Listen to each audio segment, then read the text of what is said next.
Mas nós paramos conversei com o pastor Neil essa semana, nós vamos fazer o seguinte, agora, nós não vamos estudar livro por livro, ou versículo por versículo, ou capítulo por capítulo de Êxodo, não. Nós já falamos das pragas. Agora nós vamos pegar os principais eventos da jornada do povo de Israel no deserto. Já vou partir por ali, tá bom? Então, algumas coisas nós não vamos falar, porque não vem ao caso. A gente vai tentar pegar pontos para não ficar muito tempo só no livro de Êxodo. E qual a razão? Primeiro aos Coríntios, capítulo 10, eu queria que você abrisse lá a sua Bíblia, por favor. Primeira carta aos Coríntios, capítulo 10.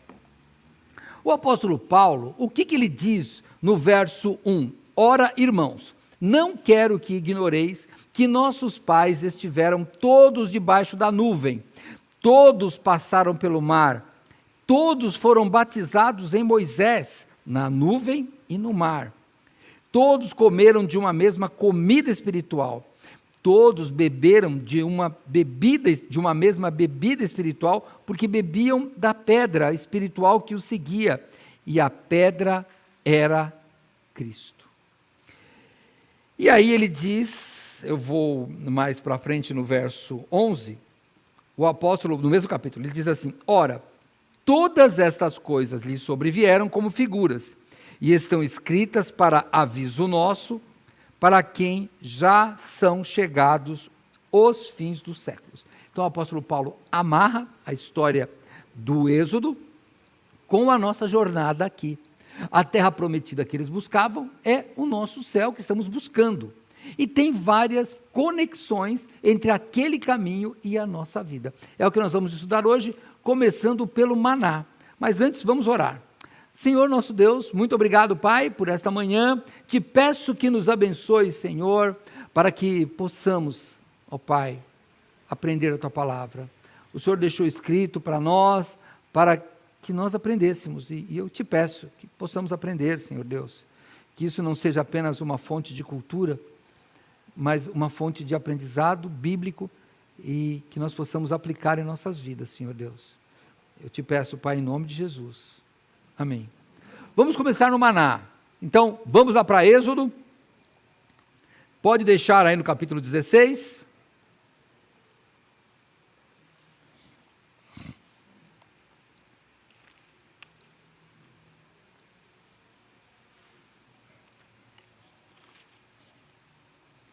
Irmãos, eu precisaria de pelo menos umas 2 mensagens para explicar as coisas que eu pensei em falar, mas eu vou só dar um panorama, porque a gente vai seguir de terminar o maná hoje.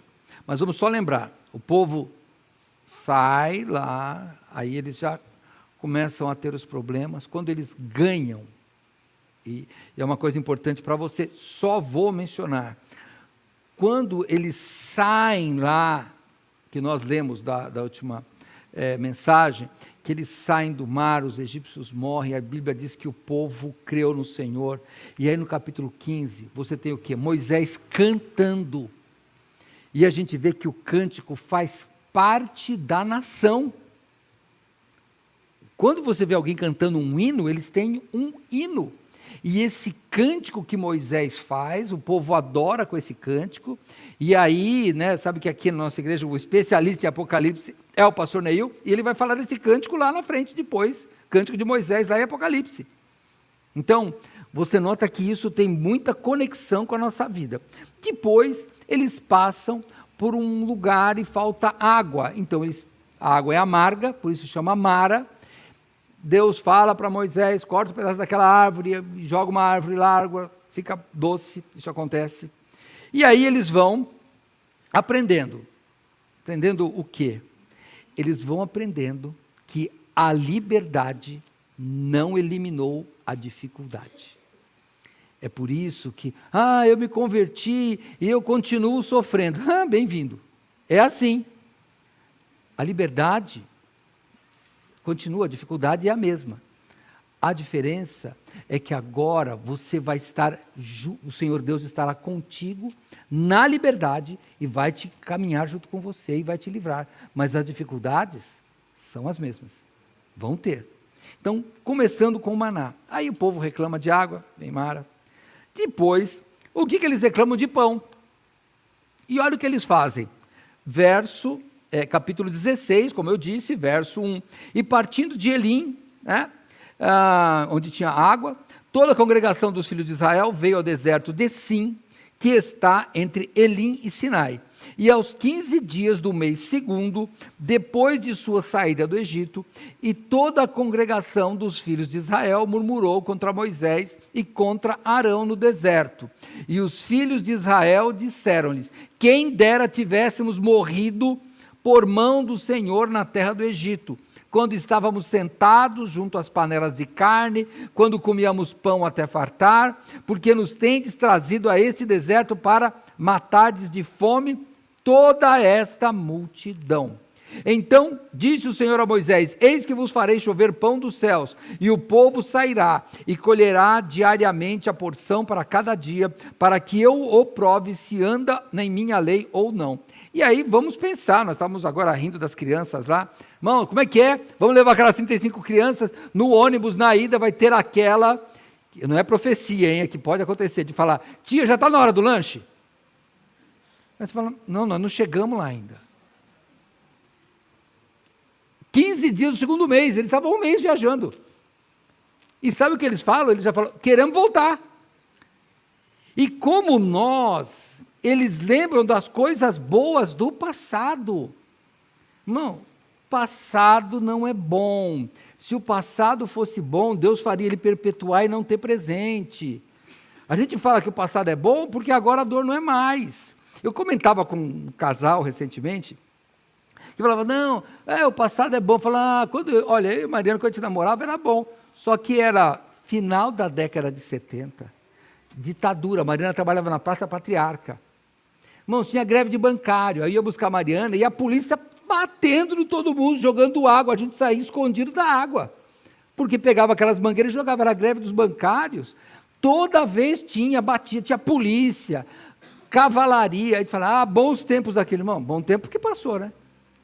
É como eles, bom tempo que estavam no Egito. Não, não era bom tempo. É que lá, você agora, a dor que você não sente, é sempre melhor do que a dor que você sente. Não, olha, é mais fácil fazer uma cirurgia ou martelar o dedo? O que será que dói mais? Você acha que dói mais o quê? Uma cirurgia ou martelar o dedo? O que você prefere? Prefere martelar o dedo? Então bate no dedo e fala: não quero, hoje o que dói mais é o dedo. Não, nem cirurgia nem o dedo, não quero nenhum dos dois. É que depois que faz a cirurgia, que você cortou, machucou, aí você martela o dedo e fala: a dor da cirurgia era melhor. Não era, é que você não lembra mais. Então era o que esse povo está fazendo aqui. E aí Deus, ele vai ter que ensinar esse povo a ser povo. O que diz? Lá em Deuteronômio capítulo 8, eu vou ter que falar rapidinho hoje, hein? Deuteronômio capítulo 8, no verso 3, falando, quando Moisés está lembrando do deserto, ele diz assim a respeito de Deus: e te humilhou, e te deixou ter fome, e te sustentou como maná, que tu não conheceste, nem teus pais o conheceram, para te dar a entender que o homem não viverá só de pão, mas de tudo que sai da boca do Senhor, viverá o homem. Esta era a lição. E é uma lição tão importante, que quando lá em Mateus capítulo 4, Satanás tenta Jesus, transforme as pedras em pão, o que ele diz? Está escrito: nem só de pão viverá o homem, mas de toda palavra que sai da boca de Deus. Está vendo? Do que ele está se referindo? Está se referindo a Deuteronômio, capítulo 8, verso 3. É aí que Jesus está fazendo a conexão. Então, é uma lição importante. Aquele povo, irmão, mesmo sendo escravo, ele não poderia depender de Faraó. E mais, não poderia depender da própria força. Eles tinham que depender de Deus, porque eles estavam, irmãos, num deserto, caminhando, não tinha como plantar. Então só tinha Deus para sustentá-los, não tinha nada que eles pudessem fazer mais, somente obedecer a Deus. E assim é a nossa salvação.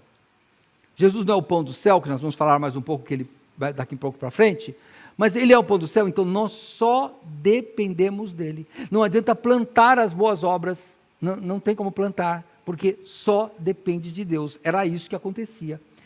Pastor, mas isso era confuso. Confuso? Imagine na época. Irmãos, o que quer dizer maná? Vamos lá, volta para Êxodo 16, por favor.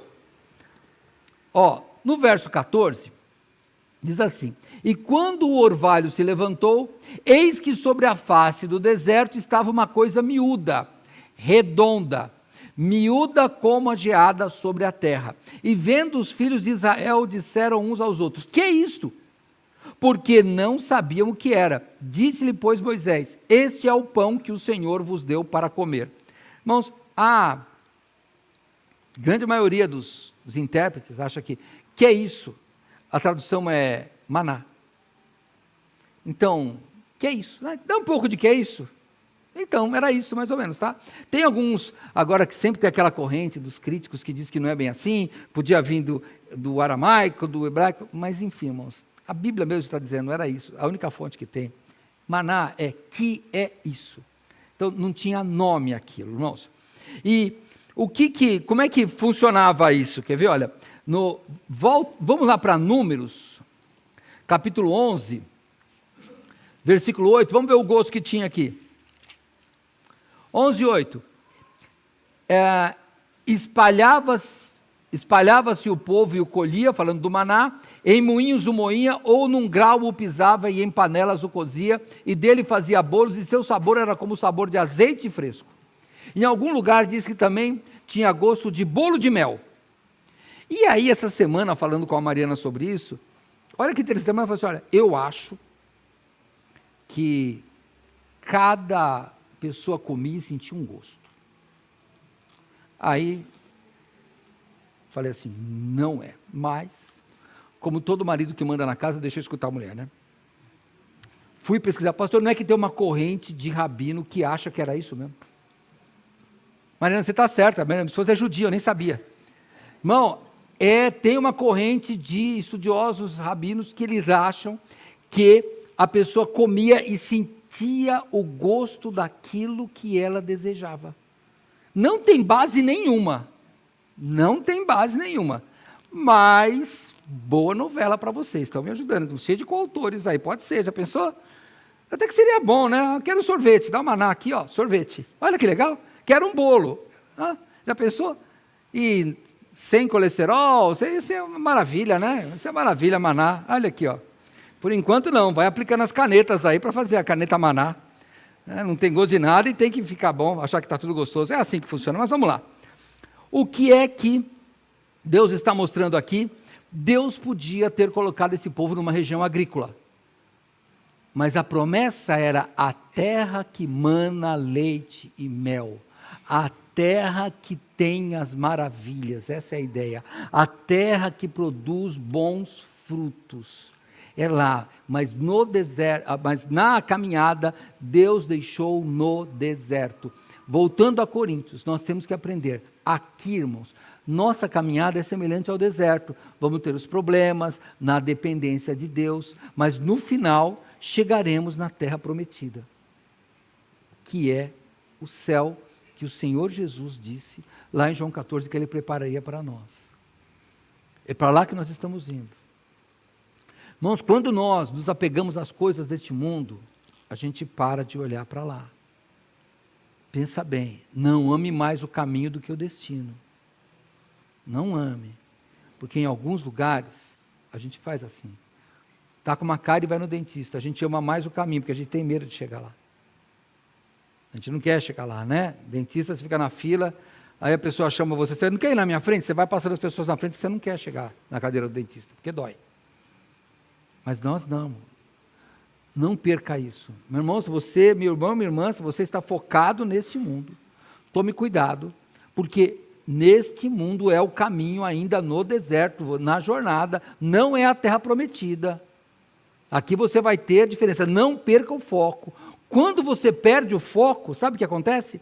Você começa a olhar para trás e falar, que bom quando eu não era crente. Ou que bom quando não tem igreja. Sabe por quê? Porque nós queremos viver em situação de rua. Nós queremos viver sem regras. E é normal isso. Dá uma olhada, vê os faróis. A pessoa não quer obedecer o farol. Pode ver, como o pastor Neil nos fala aqui, nos esportes é que é bom, porque daí você tem regras, mas as pessoas não querem regras, não querem. Irmãos, esta vida é uma vida de regra, não adianta. Olha, o maná caía do céu, mas tinha regras. Se você pegar aqui, no capítulo 16 mesmo, verso 15... Não, deixa eu pular para a regra dessa, senão não vai dar tempo. Tá, verso 16, perdão, 16. Esta é a palavra que o Senhor tem mandado. Colhei dele cada um conforme o que se comer, um homer por cabeça, segundo o número das vossas almas. Cada um tomará para os que se acharem na sua tenda. E os filhos de Israel fizeram assim, e colheram, uns mais e outros menos. Porém, medindo-o com o homer, não sobejava. Ao que colhera muito, nem faltava ao que colhera pouco. Cada um colheu tanto quanto podia comer. E disse-lhe Moisés, ninguém deixe dele para amanhã. Mas é claro, o povo, né? E eles, porém, não deram ouvidos a Moisés. Antes, alguns deles deixaram dele para o dia seguinte, e criou bichos, e cheirava mal. Por isso indignou-se Moisés contra eles. Eles, pois, o colhiam cada manhã, cada um conforme o que podia comer, porque aquecendo-se o sol, derretia-se. Tinha regras. Era uma coisa efêmera, mostrando para nós, irmãos, que a vida é assim. Ele passa. Vocês mais novos não sentiram o que nós, mais antigos, passamos. No final da década de 80, início da década de 90. Quando, de repente, um novo presidente veio e falou assim, ó, todo mundo tem R$50, acabou. Acabou o dinheiro de todo mundo. Aí teve gente que se matou, porque estava juntando dinheiro para comprar casa, para comprar carro, acabou. Simplesmente o dinheiro sumiu. E daí nós vimos que era o maná. Quando um astro diferente como o sol brilha, derrete. E a Bíblia diz que quando você corre atrás de riquezas, ela criará asas na sua frente e ela vai desaparecer. Então tome só cuidado. O maná era para pegar só a quantia que você podia comer. Era conforme o número de filhos que você tinha. Uma família com mais filhos pegava mais, uma família com menos filhos pegava menos. Era assim que acontecia. A ideia era, povo de Israel, você tem que aprender que Deus te sustenta diariamente. E notam na oração que Jesus ensina os discípulos, como é que é? Pai nosso, que estás no céu, santificado seja o teu nome, o pão nosso do mês, o pão nosso do ano, a nossa reserva de pão para aposentadoria, de cada dia. Irmãos, Jesus, ele é o pão do céu. As lições do maná são as lições de Jesus. Ali era um tipo de Jesus, como poderíamos falar. Sabe, não era Jesus, era o tipo. Ele está dizendo que aquilo mostrava o que ele seria. Então, nós, irmãos, temos que ter a dependência diária de Deus. Não adianta você ter dependência hoje e amanhã não ter mais. Ou você deixar a dependência de hoje para amanhã. Não, irmãos, tem algumas coisas que Deus já deixou para nos mostrar que é diário. Olha, você limpa a sua casa, fecha as portas, fecha a janela, daqui uma semana tem poeira. Por onde que entra? Não sei por onde entra, entra. Ou negócio. E aqueles bichinhos que aparecem, falando, de onde surgiu esse negócio? Puxa vida, aquelas aranhas com perna, é pernilonga, formiga. Não, aquele negócio é... De onde surge aquilo? Diariamente. Essa é a lição. No maná, nós vimos aqui, que ele tinha a função social, né? Ninguém podia ter mais do que precisava e ninguém podia ter menos do que precisava. E isso é extremamente atual. Você tem notado as notícias dos milionários, trilionários, que são desse tamaninho, e agora os que eram chamados de classe média, na verdade são classe pobre. Já imaginou? Olha, nós progredimos, né? Nós progredimos. Os nossos pais, trabalhava só o pai, tinha 3, 4 filhos, a mãe não trabalhava, todo mundo vivia. Agora trabalha homem, mulher, tem um filho só, e ainda passa a necessidade. Aconteceu alguma coisa? Não sei que progresso que a gente teve, mas parece que teve progresso, né? Agora você vai ser mais fácil trabalhar em casa no home office. Sim, é claro, porque agora no home office é uma beleza. Agora o filho também é empregado, porque tem que respeitar o horário do pai. O cachorro é empregado, que não pode latir. O gato é empregado, porque quando você liga os vídeos, ele quer passar, você tem que trancar ele em algum lugar. Todo mundo virou empregado. Olha que legal. Grande progresso, hein? Cuidado, irmãos, cuidado. Volta para a Bíblia, irmãos, volta para a Bíblia. O dinheiro é só o que precisa. É só o que precisa, irmão. É só. Não serve para os folgados. Tá vendo? Você tem mais, dá para mim. Não é por aí.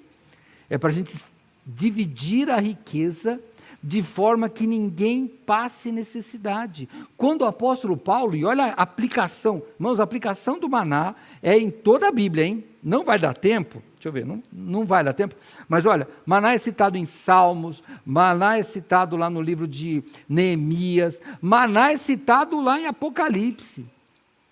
Não, o maná, ele vai percorrendo a Bíblia inteira, como o sinal da providência divina. Olha como Paulo fala na hora de arrecadar dinheiro para os irmãos necessitados. Quer ver? Vamos lá para a segunda carta aos Coríntios. Naquela hora eu li a primeira.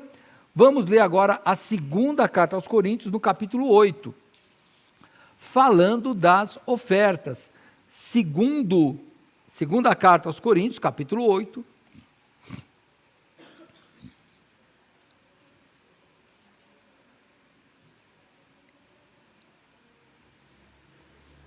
Verso 12. Porque falando de dinheiro, tá? Porque se há prontidão de vontade, será aceita segundo o que qualquer tem, e não segundo o que não tem. Mas não digo isto para que os outros tenham alívio e vós opressão, mas para igualdade. Neste tempo presente, a vossa abundância supra a falta dos outros, para que também a sua abundância supra a vossa falta, e haja igualdade. Como está escrito, o que muito colheu não teve de mais, o que pouco não teve de menos. Falando do maná. O maná é o símbolo da justiça social até. Porque tinha que dividir e não podia guardar para o dia seguinte. Então, era isso o que acontecia. Na sexta-feira, que tinha outro nome, né? Não é o nosso nome, mas no dia antes do sábado, eles tinham que colher em dobro. Por quê? Porque no sábado não se podia trabalhar. A gente já viu aqui, né? Quando eles colheram a mais, apodrecia, não podia. E de sexta-feira, falar nossa sexta-feira, que é o nosso dia, quando eles colhiam, no outro dia não estragava. E por quê? O que vale mais é obedecer a Deus. Era isso. Não adiantava. Então, você tinha que colher o dobro, porque Deus estava estabelecendo para nós também o dia de sábado para a comida. Nós não temos o costume, infelizmente até, de fazer jejum. Mas os muçulmanos fazem jejum de sexta-feira. Nós não temos esse costume, mas nós deveríamos ter. Nós deveríamos pensar numa coisa dessa. Porque, irmãos, nós somos indisciplinados na comida.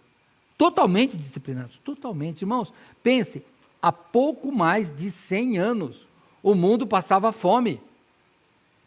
Agora, o mundo sofre de obesidade. A gente disputava, o ser humano disputava um pouco de comida há 100 anos. Agora, o mundo disputa caneta emagrecedora.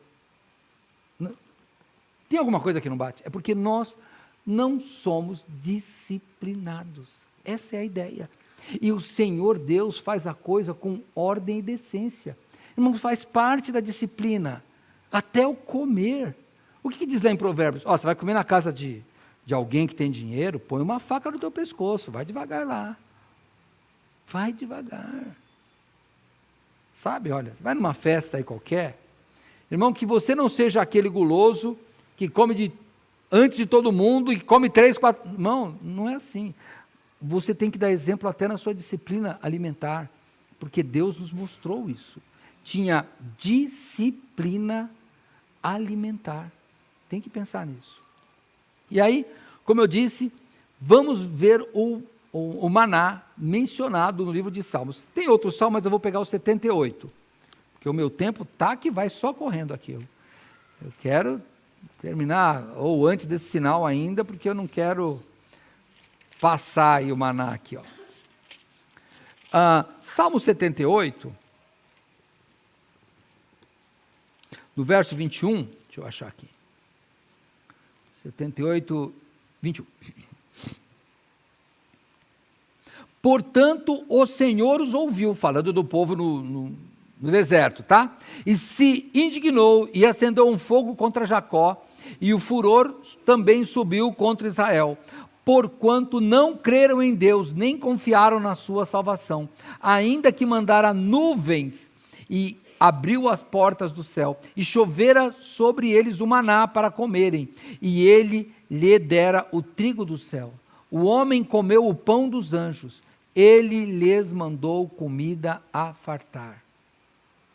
Não, a ideia do maná é a providência diária para com Deus para com a gente, de Deus para com a gente. Esta é a ideia do maná. Depender de Deus diariamente, regular o nosso egoísmo, a nossa forma de comer, a nossa vida social, porque pensa bem, ali não adiantava eu ter uma bacia grande, eu só podia pegar aquilo, eu só podia pegar o que cabia para eu comer, só, era desse jeito, não podia sobrar, não podia faltar. Eu só podia pegar nos nossos dias atuais, de domingo a sexta, eu não podia pegar no sábado. Então era porque nossa vida tinha que ter regras. Vamos lembrar, o povo de Israel estava ali aprendendo a ser povo. Era isso. Estava aprendendo a ser povo, e um povo tem que ter regras. Senão, não adianta, é uma anarquia. Anarquia, irmãos, é sem governo. Sabe, você pode ser contra o governo, mas não pode ser anárquico. Tem que ter um governo, tem que ter alguém que fale como as coisas vão funcionar. Sabe, seria bom que nós não tivéssemos horário de culto. Como seria bom? Que todo mundo chegasse e ficasse louvando a Deus. Só que o problema é que nós temos. Então, meu irmão, quando você não chega no horário, você não está sendo disciplinado. É assim, desculpa. É desse jeito. Quando você opta por não vir, você não está sendo disciplinado, é só isso. E quem sofre com a falta de disciplina, somos nós mesmos. Olha como é que a gente faz. A gente não tem disciplina alimentar, aí a gente vai para a academia, para alguém nos dar disciplina. A gente vai, a gente queria estar deitado na rede, vai lá, levanta esse negócio, esse ferro aí. Aí você levanta, não, põe mais. Fala, não aguenta, põe. Ele está colocando disciplina na nossa vida, é assim. A fisioterapia, o que é, né? Nós deixamos o corpo indisciplinado por um problema de saúde, né? Uma queda, alguma coisa, e depois, o que o fisioterapeuta ou a fisioterapeuta fazem? Eles colocam disciplina nos nossos músculos, é desse jeito que funciona. Então aqui, o Salmo estava dizendo que era isso, não é só para você ter esta vida do jeito que você tem, é uma vida de total dependência do Senhor. E eu pergunto, como é que está a sua vida de maná? Sua vida é uma dependência do Senhor ou você acha que você está ajudando Deus? Como que é? E eu vou fazer uma pergunta retórica, absolutamente retórica. Na sua vida hoje, tirando a saúde, o que você acha que podia falar? Isso aqui eu dependo inteiramente de Deus. Porque parece que o emprego, eu entendo que as pessoas que eu converso, elas acham que dependem do patrão. A comida, para comprar, parece que depende dos índices de inflação do governo. Então, o que é que depende de Deus? Pensa. É fazer uma brincadeira aqui. Escreva num papel qual parte da sua vida você depende inteiramente de Deus. Não, escrever no papel não, porque você poderia mentir. Escreve no seu coração, deixa Deus ler. Hoje, olha para dentro de você. O que é que essa coisa da minha vida eu dependo inteiramente de Deus? Você vai notar que assim como eu, não é fácil, hein? Porque a gente acha que depende de um monte de coisas. Não é? Tome cuidado, hein? Para não cair num deserto, Deus fala, agora é só maná. para você aprender que tudo depende de mim. Tome cuidado com isso. E aí, nós vamos caminhando para o meu final aqui, porque eu não quero que o sinal me tire daqui. Nós vamos chegar que tudo isso tinha que levar para alguma coisa. O maná, como nós vimos, o maná era o símbolo da providência e da bênção de Deus no povo de Israel. Aquilo, como eu já disse, foi mencionado em Salmos, foi mencionado em Neemias, aquilo era uma espécie de, entre aspas, orgulho. Somos um povo cuidado por Deus. E aí vem Jesus, o próprio Deus encarnado. E o que ele diz em João, capítulo 6. João, Evangelho de João, capítulo 6.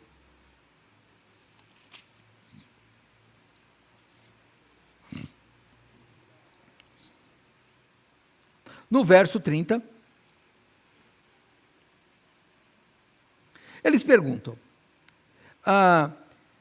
disseram-lhe, pois, João 6,30, que sinal, pois, fazes tu, falando para Jesus, para que o vejamos e creemos em ti? Que operas tu? Nossos pais comeram o maná no deserto, como está escrito, deu-lhes a comer o pão do céu. Notou? A providência de Deus acabava sendo um orgulho. Tipo assim, eu sou crente, hein? Você vai para o inferno. Isso não é conversa de crente. E para o céu não pode ser um motivo de orgulho. Tem que ser motivo de compaixão para quem não vai. Não, irmãos. Até porque nós não conquistamos o céu. Ele foi nos dado pela graça. E aquele povo pegou a bênção do Senhor e diziam, tá vendo? Sou aqui, israelita, hein? Deus me deu pão para comer. O que Jesus diz? Verso 32.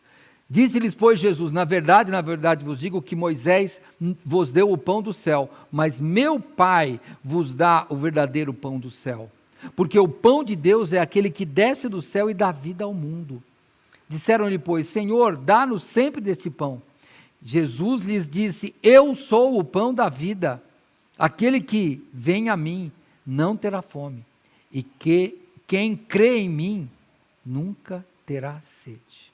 Então pensa nisso. Se você aí que está me assistindo da sua casa, não sei se tem alguém aqui, se você não tem Cristo, Cristo é o verdadeiro pão do céu.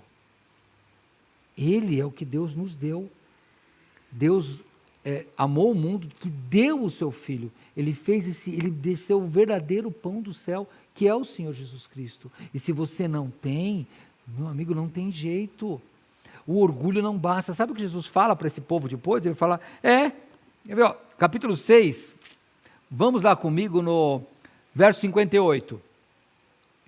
Jesus diz a respeito dele, este é o pão que desceu do céu, não como de vossos pais, o maná, que comeram o maná e morreram. Quem comer este pão, viverá para sempre. Estas coisas ele disse estando na sinagoga, ensinando em Cafarnaum. Jesus estava no meio do judeu, ensinando para o judeu, na sinagoga do judeu, dizendo, que bom, os seus pais comeram, muito bom, só que eles morreram. E o pão, que é Jesus Cristo, não te deixa morrer. Olha, se faltar emprego, se faltar saúde, se eu sofrer um acidente, vai morrer. Mas quando você tem Jesus Cristo, o Filho de Deus, o próprio Deus que deu salvação, nunca vai morrer. Aquele que crê em Cristo jamais verá a morte. Nós não vamos morrer. Esse corpo vai morrer, mas não veremos a segunda morte. Essa é a diferença. Então você tem que pensar nesse maná como uma lição para Cristo. E quando você falar para as pessoas que não têm Cristo, elas têm que compreender isso. Você precisa de explicar para elas que Jesus é esse maná. Só que ele não vai durar um dia só. Ele vai te dar a eternidade. E olha como a lógica em tudo. Mas o maná, de um dia para o outro, ele acabava. Também, na verdade, Jesus só vai durar um dia. Porque lembra que não haverá dia nem noite? Vai ser a eternidade. É esse que Jesus oferece para você. Então pense nisso, meu irmão. Pense no maná que veio do céu para você. Esse é Jesus Cristo. E aí, eu queria, já tocou eu quero terminar com um versículo só, lá em Apocalipse. Apocalipse capítulo 2, verso 17. Apocalipse 2, 17, falando naquela carta à igreja de Pérgamo, diz assim: quem tem ouvidos ouça o que o Espírito diz às igrejas, ao que vencer, darei a comer o maná escondido, e dar-lhe-ei uma pedra branca, e na pedra um novo nome escrito, o qual ninguém conhece, senão aquele que o recebe.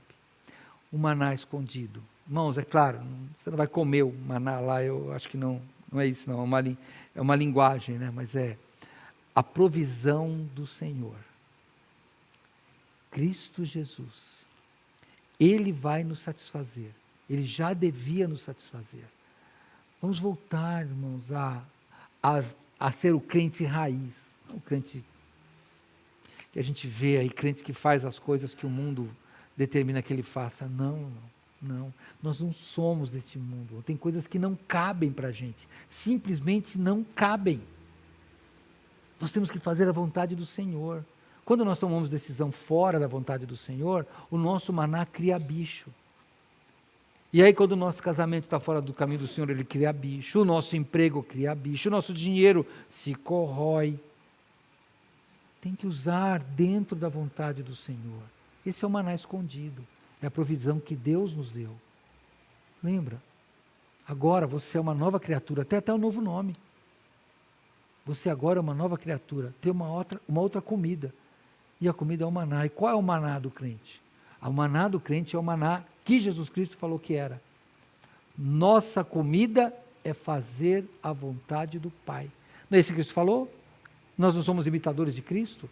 Então eu queria que, quando você pensou lá, qual parte da minha vida depende de Deus, eu queria que agora você pensasse nisso. Pegasse aquilo que você não conseguiu achar, ou você achou, pedisse para Deus sabedoria, e falasse: Senhor, agora eu quero te servir. Eu quero depender do Senhor. Eu quero viver por esse maná. Eu não quero mais continuar essa vida do jeito que eu estou levando. Uma vida que despreza, uma vida que despreza a providência de Deus, uma vida que se orgulha: eu sou crente. Os pais comeram no deserto. Não resolve nada se a vida não for transformada. Vai ter fome de novo. Não tenha fome, porque Jesus Cristo satisfaz a nossa vida. Bom maná. A semana que vem, a gente vai ver aí, o pastor Neil, cada um vai escolher qual é o item mais importante desse deserto. Mas eu fui privilegiado, hein? Maná vai até o fim da Bíblia. Que Jesus Cristo, o seu maná, te abençoe. Vamos orar. Senhor nosso Deus, eu te agradeço, Pai, por tuas bênçãos, Senhor Deus, que o Senhor sustenta a nossa vida. O Senhor nos dá o pão, o Senhor nos dá o trabalho, o Senhor nos dá conforto. E nós te devolvemos em ingratidão muitas vezes. Eu te peço que nos perdoe. Clamamos, Pai, em nome de Jesus, que nós possamos confiar mais em Ti. Ajuda-nos, Pai, a passar essa jornada, Senhor Deus, mesmo com os sofrimentos, com as provações, com as dificuldades, mas nós estamos caminhando para nos encontrarmos com Cristo o dia que Ele vier nos buscar. É para lá que estamos indo, não deixe perder o foco, Senhor Deus. Te peço que abençoe agora professores e alunos na aula de escola dominical. Eu peço, Senhor Deus, que possamos aprender a Tua palavra e continuar dependendo de Ti a cada dia. Perdoa nossas faltas, oramos em nome do Senhor Jesus. Amém. Você de casa, estamos encerrando a transmissão, voltamos às 18h30. Irmãos que estão no templo, vamos para nossas classes. Deus abençoe.